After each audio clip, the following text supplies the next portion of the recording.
Just a few weeks ago, Alberta Premier Danielle Smith said that her government will review professional regulatory bodies and introduce legislation next year to limit how they can police their own members. Sadly, we've seen this trend in Canada over the last several years as professional colleges and other regulating bodies have been exerting their authority far beyond their legitimate mandate by attempting to regulate the personal beliefs and political opinions of the doctors, lawyers, psychologists, and other professionals they oversee. Law Society of Alberta and the College of Physicians and Surgeons, as examples, have a very important role to play. They protect the public interest by setting standards of competence, so Albertans can be confident in the services professionals provide. They also set standards of conduct, integrity, and financial governance, ensuring that professionals uphold the trust placed in them and don't misuse their positions to take advantage of others. Those are the appropriate responsibilities of professional regulatory bodies. However, what professional governing bodies must not involve themselves in is regulating the speech and beliefs of their members outside of their professional duties. The bill has sparked debate over what the correct limitations are on the professional associations who regulate numerous professionals across Canada and within each province. We're going to bring in Sam Forster, a reporter with Canada Affairs, who has been following that debate. Sam, thanks for joining us. Thanks for having me on. Now, what exactly prompted Alberta to create legislation to protect speech for regulated professionals? Yeah, so Premier Smith has said that her push to legislate protection for professional speech has been inspired by a recent trend of regulators overstepping their bounds. It's difficult to attribute something like this to a single incident, but one high-profile case is that of Jordan Peterson, who faced disciplinary action from his professional regulator, the College of Psychologists of Ontario, for public statements. As many Canadians know, Dr. Peterson has been engaged in a disciplinary process with his regulator for the past couple of years, which has really highlighted a tension between professional regulation and the right to free expression, leading to concerns that regulatory bodies might be policing speech unrelated to professional conduct. So Premier Danielle Smith has articulated that this future legislation could be an initiative to ensure that professionals are not unfairly silenced or punished for their for their personal opinions in professional settings. And what do we know about the specifics of the bill and the limitations it would put on professional associations?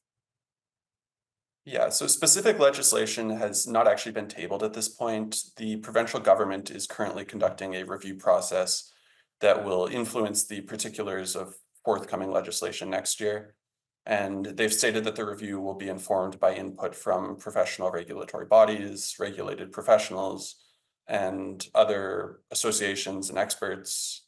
Now, these groups will be invited to share their views on whether regulatory oversight goes beyond professional competence and ethics in areas such as freedom of expression and opinion, training not related to professional competence, vexatious and bad faith complaints, third-party complaints, things of that nature.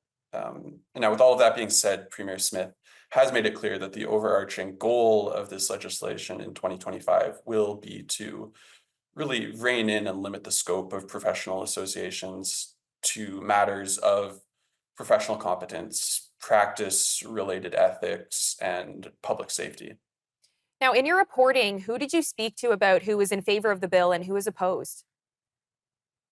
I spoke with Howard Levitt, who's a lawyer who represented Dr. Peterson on an unsuccessful application for a Supreme Court appeal. Mr. Levitt made it clear to me that the sort of legislation Premier Smith is talking about would have prohibited Dr. Peterson's college from disciplining him in the first place, and that it would provide urgently needed protection to people in similar situations. I also spoke with Christine Van Geyn, the litigation director of the Canadian Constitution Foundation, who I'm sure many News Forum viewers are familiar with, and she expressed support. She told me that it's really important in order to restore public faith in regulators, organizations that she has noted have been going outside of their mandates in order to police political speech. Obviously, there are critics of the Premier's announcement and the move to broaden free speech protections more generally. In my article, I reference Alberta NDP justice critic Irfan Sabir, who has publicly criticized this move as what he describes as a political dog whistle, something that he says will meddle with Alberta's self-regulated professions and their Sorry, Sam, ability. I do just have to cut you off. We are going to go to break and we'll pick up right where we left off after these messages. Don't go anywhere. I'm joined by Sam Forster with Canada Affairs. Now, your piece on this highlights the call for employers to be trained in understanding free speech rights. What would that entail? Yeah, so it could be a number of things. Training for employers on free speech rights could involve comprehensive education on the legal framework surrounding freedom of expression in Canada, particularly focusing on how it applies within professional environments. It could provide a dive into the Canadian Charter of Rights and Freedoms, relevant provincial laws, landmark cases that really contextualize and give a backdrop for understanding legal boundaries. Moreover, it could look at the implementation of trainings that clearly differentiate between speech that pertains to professional conduct and speech that falls into the realm of personal opinion, ensuring that people are not penalized for the latter without substantial reason.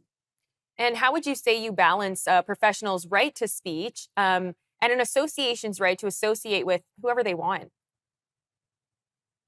Yeah, so I think striking that balance involves setting clear, transparent guidelines that outline when and how speech can impact professional standing. These guidelines should clearly delineate between speech that directly relates to professional practice as opposed to personal expression. And I also think it's important to approach the question with a firm commitment to proportionality, keeping in mind that any disciplinary measure should be taken by an association in a way that's directly linked to the potential or actual harm caused by that individual to public trust or the integrity of the profession. Sam, thank you so much for taking the time to join me today. Always my pleasure.